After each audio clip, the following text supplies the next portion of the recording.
بسم اللہ الرحمن الرحیم۔ السلام علیکم۔ حضرت مریم علیہ السلام کا واقعہ۔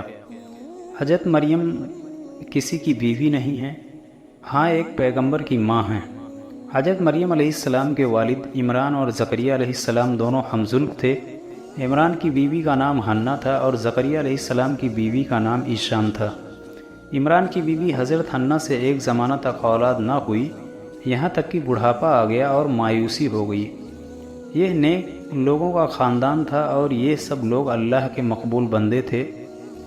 ایک روز حنہ نے ایک درخت کے سائے تلے ایک چڑیا اپنے بچے سمیت دیکھی تو یہ دیکھ کر آپ کے دل میں اولاد کا شوق پیدا ہوا اور بارگاہ الہی میں دعا کی، یا رب اگر تو مجھے بچہ دے تو میں اس کو بیت المقدس کا خادم بناؤں اور اسے خدمت کے لیے حاضر کر دوں۔ چنانچہ خدا نے آپ کی دعا سن لی اور جب وہ حاملہ ہوئیں اور انہوں نے یہ نظر مان لی تو ان کے شوہر نے فرمایا کہ یہ تم نے کیا کیا؟ اگر لڑکی ہو گئی تو وہ اس قابل کہاں ہے؟ اس زمانے میں لڑکوں کو خدمت بیت المقدس کے لیے دیا جاتا تھا اور لڑکیوں اور مردوں کے ساتھ نہ رہ سکنے کے باعث اس قابل نہیں سمجھی جاتی تھی۔ بجائے حمل سے پہلے عمران کا انتقال ہو گیا اور حضرت حنہ کے یہاں لڑکی پیدا ہوئی اور اللہ کے فضل سے ایسی لڑکی پیدا ہوئی جو فرزند سے زیادہ فضیلت رکھنے والی تھی۔ یہ صاحبزادی ہی حضرت مریم تھیں اور اپنے زمانے کی عورتوں میں سب سے اجمل و افضل یعنی حسین اور نیک تھیں۔ ان کا نام مریم اس لیے رکھا گیا کہ مریم کا معنی ہے عابدہ یعنی عبادت کرنے والی۔ اللہ تعالیٰ اپنے نیک بندوں کی دعائیں سنتا اور قبول کرتا ہے۔ حضرت حنہ کو بڑھاپے میں بچہ عطا فرما دیا اور حضرت حنہ کی تمنا بھی ہمارے لیے مشعل راہ ہے۔ نظر یہ مانی کہ خدا مجھے بچہ دے تو میں اسے بیت المقدس کی خدمت کے لیے واقف چھوڑ دوں گی۔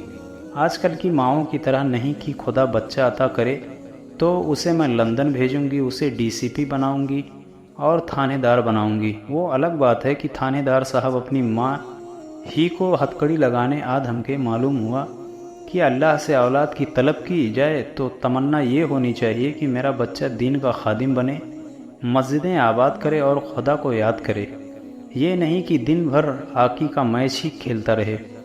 حنہ نے جو نذر مانی تھی خدا تعالیٰ نے قبول فرما لی۔ حضرت حنہ نے حضرت مریم کے پیدا ہونے کے بعد ایک کپڑے میں لپیٹ کر بیت المقدس میں احوار کے سامنے پیش کر دیا۔ یہ احوار حضرت ہارون علیہ السلام کی اولاد میں سے تھے۔ چونکہ حضرت مریم ان کے امام کی بیٹی تھیں اور ان کا خاندان بنی اسرائیل میں بڑا اونچا خاندان تھا، اس لیے ان سب نے، جن کی تعداد 27 تھی، حضرت مریم کو لینے اور ان کا ذمہ دار بننے کی خواہش کی۔ حضرت مریم زکریا نے فرمایا، میں چونکہ مریم کا خالو ہوں اس لیے سب سے زیادہ حقدار میں ہوں۔ معاملہ اس پر ختم ہوا کہ قرعہ ڈالا جائے۔ قرعہ ڈالا تو قرعہ حضرت زکریا کا نام ہی نکلا اور آپ حضرت مریم کے ذمہ دار بنے۔ آپ نے پھر بیت المقدس میں حضرت مریم کے لیے محراب کے پاس ایک کمرہ بنایا، اس میں آپ کو رکھا۔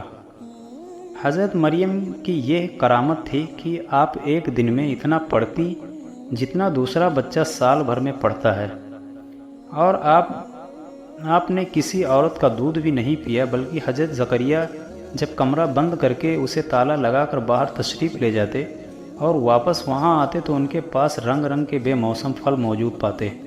ایک روز آپ نے یہ منظر دیکھا تو پوچھا، اے مریم، یہ میوے تیرے پاس کہاں سے آئے؟ آپ نے جواب دیا، وہ اللہ کے پاس سے ہیں۔ یہ بھی حضرت مریم کی کرامت تھی کہ بچپن میں آپ نے بات سن کر اس کا جواب دیا اور فرمایا کہ یہ بے موسم کا پھل اللہ کے پاس سے آیا ہے۔ حضرت زکریا علیہ السلام نے جب یہ دیکھا کہ اللہ تعالیٰ مریم کے پاس بے موسم پھل بھیج رہا ہے تو مریم کی جو ذات پاک مریم کو بے وقت بے پھل اور بغیر سبب کے میوہ عطا فرمانے پر قادر ہے، وہ بے شک اس پر بھی قادر ہے کہ میری بانجھ بیوی کو نئی تندرستی دے اور مجھے بڑھاپے کی عمر میں امید ختم ہونے کے بعد بیٹا عطا فرمائے۔ یہاں پکارا زکریا نے اپنے رب کو، بولے، اے میرے رب، مجھے اپنے پاس سے صاف ستھری اولاد دے، بے شک تو ہی دعا سننے والا ہے۔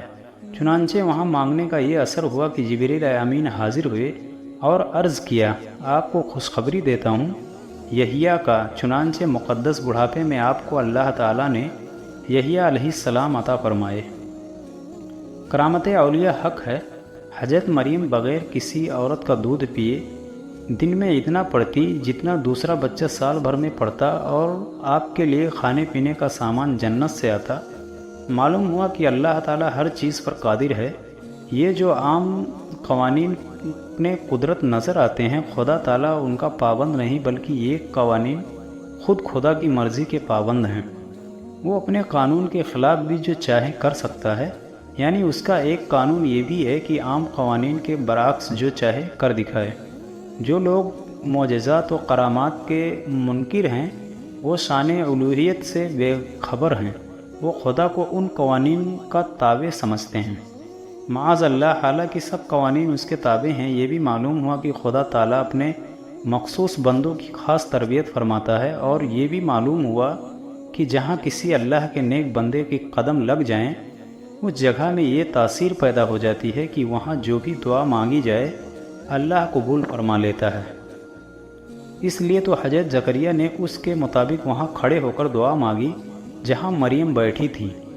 گویا حضرت مریم کے قدموں کی برکت سے وہ پاک زمین ایسا پاک بن گیا تھا کہ وہاں جو دعا مانگو قبول ہو جاتی تھی، ورنہ حضرت زکریا نے وہی جگہ دعا کے لیے کیوں منتخب کی؟ بے شک ساری زمین اللہ کی ہی ہے، زمین ہے، مگر اس زمین کے بعض حصے شور زدہ اور بعض پیداوار کے حق میں مفید ہوتے ہیں۔ قصور کی زمین کے میتھی خوشبودار پیدا ہوتی ہے، پسرور کی زمین ہڈیوں کے لیے مشہور ہے۔ ہمارے سیال کوٹ کا خطہ علم خیز مشہور ہے۔ ملا عبدالحکیم سیال کوٹی رحمۃ اللہ علیہ کے علاوہ یہاں سے بڑے بڑے اہل علم پیدا ہوئے۔ نجد کی سرزمین فتنوں کی زمین ہے۔ انگلستان کی زمین فریب اور مکاری پیدا کرتی ہے۔ مدینہ منورہ کی سرزمین رشک جنت اور محیط ملائکہ ہے۔ الغرض جہاں کسی اللہ کے بندے کے قدم لگ جائیں وہ قطع زمین متبرک ہو جاتا ہے۔ حضرت زکریا علیہ السلام نے اس لیے اس جگہ دعا مانگی جہاں مریم بیٹھی تھی۔